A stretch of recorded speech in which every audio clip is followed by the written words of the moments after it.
নতুন বছরের প্রথম 7 দিনে দেশে দুবার ভূমিকম্প অনুভূত হয়। এর ফলে দেশে যে বড় ধরনের ভূমিকম্পের ঝুঁকিতে আছে তা বলার অপেক্ষা রাখে না। বিশেষ করে রাজধানী ঢাকা বিশ্বের সবচেয়ে ঝুঁকিপূর্ণ 20টি শহরের তালিকায় অন্যতম। বিশেষজ্ঞরা বলছেন, সরকার ও বাড়ি মালিকরা সচেতন না হলে চরম বিপর্যয়ে পড়তে পারে ঢাকাবাসী। মিশুক হাওলাদারের প্রতিবেদনে বিস্তারিত।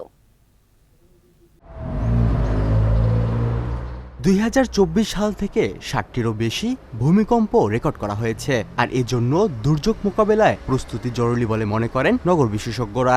ঢাকা শহরে যেভাবে নিয়ম না মেনে বহুতল ভবন তোলা হচ্ছে তা অনেকটাই ঝুঁকির কারণ। শুধু বহুতল ভবন নির্মাণই নয়, পুরাতন সব বিল্ডিংও ভূমিকম্পে বড় বিপদের কারণ। ঢাকা বিশ্ববিদ্যালয়ের ভূতত্ত্ব বিভাগের চেয়ারম্যান অধ্যাপক ডক্টর সুব্রত কুমার সাহা বলেন, ঢাকা সহ আশপাশের এলাকায় জলাশয় ভরাট করে এবং বিল্ডিং কোড না মেনে যে ধরনের নগরায়ন হচ্ছে তা বড় ধরনের আশঙ্কার কারণ। ভূমিকম্প যে সহনীয় মাত্রার মধ্যে আমরা যেমন আমাদের কয়েক বছর আগে একটা যে নেচারে একটা পাবলিকেশন এসেছিল, সেখানে 9 মাত্রার ভূমিকম্প দেখা যাচ্ছে। তো 9 মাত্রার ভূমিকম্প হলে ঢাকা শহরের কোনো অস্তিত্ব থাকবে না, মানে একদম গ্রাউন্ডিং হয়ে যাবে। ইভেন 7-7.5 মাত্রার ভূমিকম্প হলেও যে সমস্ত বিল্ডিং মানে ঠিকমতো পাইলিং করে তৈরি করা হয়েছে বিল্ডিং কোড মেনে, সেগুলো দাঁড়িয়ে থাকবে, বাকিগুলো ভেঙে যাবে। এদিকে ভূমিকম্প বিশেষজ্ঞ অধ্যাপক ডক্টর মেহেদী আহমেদ আনসারী বলেন, রাজুকের আওতায় 21 লাখেরও বেশি বাড়ি রয়েছে। 8 থেকে 9 মাত্রার ভূমিকম্প হলে 1.5 লাখেরও বেশি ভবন ভেঙে পড়তে পারে। এই জিনিসটা কিন্তু আমরা বারবার সরকারকে বলছি যে এই যে আমরা বলছি যে 72,000 বিল্ডিংয়ের কথা, এখন সেটা 1.5 লাখের মতন।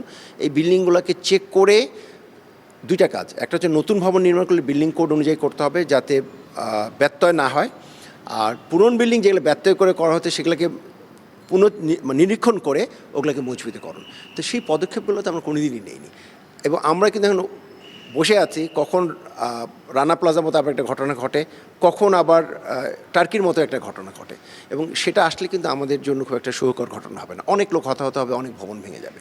গৃহায়ন ও গণপূর্ত মন্ত্রণালয় এবং রাজুককে ব্যবহার করে উঁচু ভবন নির্মাণের পায়তারা করছে আবাসন ব্যবসায়ীরা, জানান বাংলাদেশ ইনস্টিটিউট অব প্ল্যানার্সের সভাপতি অধ্যাপক ডক্টর আদিল মুহাম্মদ খান। যেই শহরে রাস্তাগুলো অতি সরু, আমাদের ফায়ার সার্ভিসের সক্ষমতা নাই, সেখানে উঁচু উঁচু ভবন বানানোর এই যে তাড়না, এটা কিন্তু শহরকে আরেক দফা ঝুঁকির মুখে ফেলে দিবে। কেননা কোনো একটা ভূমিকম্প হলে এই সরু রাস্তার মধ্যে দিতে আমাদের ইউটিলিটি সার্ভিস, ফায়ার সার্ভিসের গাড়ি যাওয়ার কোনো জায়গা নাই। অথচ বাইরের দেশে উঁচু ভবন হয় কিন্তু অনেক সুপ্রশস্ত রাস্তার পাশে, অনেক খোলামেলা জায়গার মধ্যে। আমাদের বাস্তবতা তো সেটা না।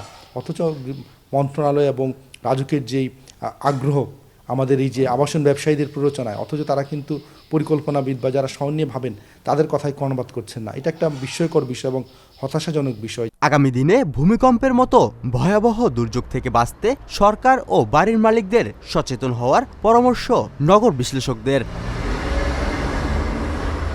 মিশুক হাওলাদার, চ্যানেল এস, ঢাকা।